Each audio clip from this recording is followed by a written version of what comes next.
So when we talk about asset protection, obviously property insurance is one of the means to get asset protection. And if I'll ask you like a question that can maybe highlight what is a property insurance, how would you define the difference between what is a property insurance and what is a home warranty? What is the difference in the concept? What is one and what is not, like one versus the other? Yeah, so with insurance, the difference between a home warranty and insurance essentially is that home warranty covers like things just breaking over time. Insurance covers things happening for an insurance, any insurance in the world for a property. For it to be covered and not to be considered home warranty, there has to be a specific time and date that it happens. That's the one. And then there has to be the cause of loss written on the policy, and that is covered. If those two things don't exist, it will never be covered by any insurance. So an example of this would be if there's a fire on Saturday at 10 p.m. and there's $30,000 of damage. If you had a policy in place at that time, it would be covered because there was a time and a cause of loss. Another example that would be actually a home warranty and not an insurance would be a pipe slowly leaks over time and then eventually gets loose and causes a big leak, and it's neglected and no one notices it for a couple months. There's no time that occurred at. So there's no time there, and there's no really covered peril there. It's just lack of maintenance and neglect. So something like that would be covered though if you had a home warranty.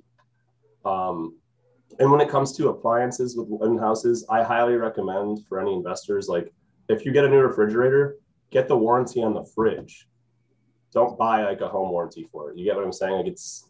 I highly recommend just getting the warranty per thing rather than, and with home warranty, a weird thing is most older homes are not eligible for it. It's usually on newer homes that a home warranty, because once it's been, if the home's 100 years or more old or 80 years old, there's no one's going to put a home warranty on that. Yeah, or the cost is going to be, respective. And I think, essentially is about the home warranty, covering, for example, if you have covering for like appliances or mechanicals, there is no question in terms of definition, like on event, the insurance is more event driven, like not what is the damage, but first, why, when and why did it occur? This is where insurance starts. And in home warranty, it's not like that. It's like list of items that are covered. And even if it's like, wear and tear, it will exactly be covered. Okay, so now when we talk a bit about what is a property insurance, and thank you for sharing that, let's talk about something you mentioned. I'm trying to get us drill in from one concept to the other. So now we're talking about property insurance, and you mentioned property insurance types. So we have, renter insurance, and we have like homeowner or landlord insurance. We have also insurance for like development. If we have a property undergoing rehab, or, the contractor can make an insurance. So can you talk a bit about the differences in the property insurance types? Yeah, so the types of property insurance we're going to be dealing with here. Any property that's a residential property, a home that is less than 3 families, so triplex, duplex, single family. Those are going to be dwelling fires, or DP policies, they call them, dwelling protection. DF or DP is how you'll see them written or abbreviated. And there's 1, 2, and 3 as the level. 1 is the lowest and generally only covers fire, lightning, and explosion. There's actually a lot of them don't even cover wind and hail. I really don't recommend those. Then you have a DP or DF2, dwelling fire 2. That covers actually everything that a 3 covers, minus the exclusions. A dwelling fire 3 is basically, it's just a little bit more comprehensive, but the perils covered are actually the same. A DP3, you want like basically like a really nice house, you'd want a DP3. Like if you have a really expensive property, that's where you go with that. That's the highest level. But usually a DP2 will be sufficient because it will offer replacement costs, kind of the best of both worlds. You get a nice value package for the price. And then the other type of property insurance, which you'll see that I do deal with a lot, is commercial, which is anything that's commercially zoned, even an apartment building. Any home that is more than 4 families or 4 units is considered business or commercial insurance. And that's also something that I do for, we have $1 million apartment buildings that we insure, and then we have $50,000 houses. So those are the different types, and that's it. So we were talking about property insurance types, and now the question is, when we talk about landlord insurance versus the renter insurance, so both the insurance policy can be effective in parallel. Like for me as a landlord, I have a rental property, the renter has a renter insurance when he gets into the property, and for me as a landlord, I buy a property insurance, let's say DP2, and these two insurance are effective in parallel. Why? Why do we need, can you talk a bit like what are the differences between those insurances? So the reason what are the differences between them and why we need them both, or why we should consider them both? Yeah, the basic way to answer this is that the landlord policy covers the landlord, the owner, and the renter's policy covers the tenant. They're a lot cheaper, the renter's policies. They're usually only 100 or 200 bucks for the year. I write those as well. But the difference is that basically as the landlord policy is covering the house and all your stuff, your liability. The reason you want your tenant to have a renter's policy is because it covers their liability. So let's say that they're found liable in the event of a claim and they don't have the money to pay it out. And the insurance company may not be able to subrogate your deductible, and it complicates things. So in order to cover your own tenant's liability, it's highly recommended because you can get $300,000 of liability coverage on your tenant. They can get it for about $150 a year, $200. It's just something so cheap, and it's everything else on a renter's policy. It's just liability and personal property. So the other stuff as a landlord, you really won't necessarily care about. It's just good for people to cover their possessions. So let's give an example. Let's say there is a rental property with a renter inside, and a fire broke in the property because of something that is related to let's say the renter. They're doing their research, and that's something the renter, I don't know, misconduct or something that he has done. What is then the exposure for a landlord in this case that is not covered in case the renter insurance is not in place? Well, in this case, the policy is covered. The house is covered. If the renter messes up and you have a landlord policy, the house is covered. But if there's a lawsuit or something like that, and there's somehow that the tenant is found liable, that is when you want them to have a renter's policy. And an example would be like, I live in an apartment nearby to my office. In order to live there every year, I have to actually, when I renew my lease, show them a copy of my renter's policy. And in the US, that's very common. So most landlords are in the area require it. And it gets complicated to go into the further reasons, but it really just comes down to liability, lawsuits, and just having the most possible protection on your asset.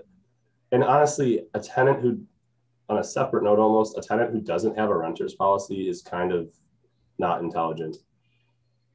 It's just not smart. Like you should have it. It's so cheap, and you're covering all of your belongings, your liability.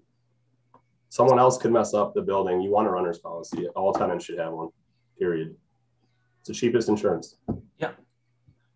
Okay, great. So another thing, and when we go, before we go, let's say, into the property insurance policy itself, the comparison, the differences, and understanding property insurance quotes, I would like to talk with you about something that we see a lot. Some landlords might come as individual owners, and some landlords might come with some kind of a structure, like in terms of asset protection, they would build some kind of an LLC structure for ownership. What are the differences, even if it's like logistic or technical, but what are the differences between coming with an LLC structure ownership versus individual ownership when seeking for a property insurance? Honestly, it's just limited liability corporations and LLC. So you're just limiting your liability and your exposure in the event of a risk. They can't, it gives you another line of defense, basically. So if your name is not on the policy, it's just your LLC, they're just coming after the LLC. They're not coming after you. If it's just your name on the policy and there's a lot, they can come after you as a person, your things, your house, your car, your whatever it is. They can sue you as a person. The LLC is like a shield that stops them from, so they're suing that shield almost, like it's just almost an imaginary object. And they're suing this LLC instead of you. That's all it's really doing. It's just limiting your liability. They're very simple. They're very cheap. And in Ohio, the LLC laws are pretty relaxed. They're not super expensive.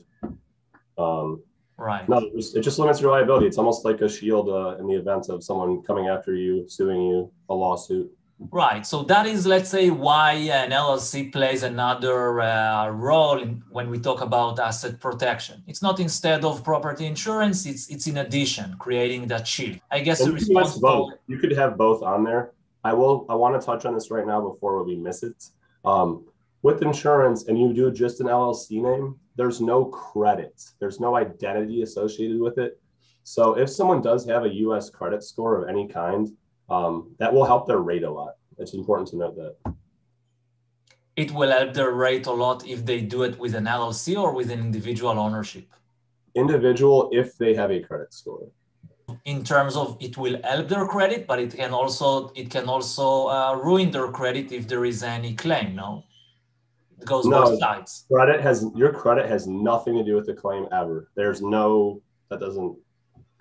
Your credit is based on how you pay your bills and has nothing to do with insurance score. The insurance score is over here, and then your credit is right here. The credit just gives you a better rate. That's all. Your credit in the U.S. is only affected by paying your bills on time, having like things on file. Like if you don't live here, you're not going to have credit. But if you have things here in your own name and you start to pay bills in your name with a card registered in your name here, you'll start to build U.S. credit. Yeah. And that gives goodwill from the insurance company, and they give you a discount when they find it, because they do a light check on the credit, but your insurance never affects your credit ever. So in terms of you're saying to help the credit, can you clarify, like if I come as an individual owner to buy a property insurance, would it better help my credit versus an LLC or vice versa, and why?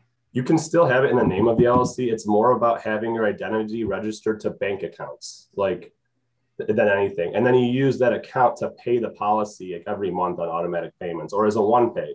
That just having the card and using it and paying off that card or having more bank accounts, it's really the bank accounts. It's the money trail. They want to see that you're paying stuff. So for example, my credit score is based on my car payments, paying anything that is involving credits, where you're not paying cash. Yeah. So if it's on file in the US and you're starting to use, like, you get bank accounts and stuff like that, I have a lot of investors who've built credit here, and now their rates are like $100 a year cheaper than they were. Because they pay it like with individual credit cards. I mean, are you talking about how are you paying? Credit. Are you talking about how are you paying the insurance policy, or are you talking about how you write the insurance policy? Like, does it matter if I write? It doesn't affect how basically they pay with credit cards, either one pay or monthly. They get a bunch of credit cards and they get a bunch of properties, and they just pay the bills with those credit cards that are registered in the US, and then it builds credit. So then the policies that then go down in rates as their credit goes up. Yes, so you're talking basically about the advantage of making payments with an individual credit card. Yeah, and the more that you do that, and you just pay it off right away, the more credit you build.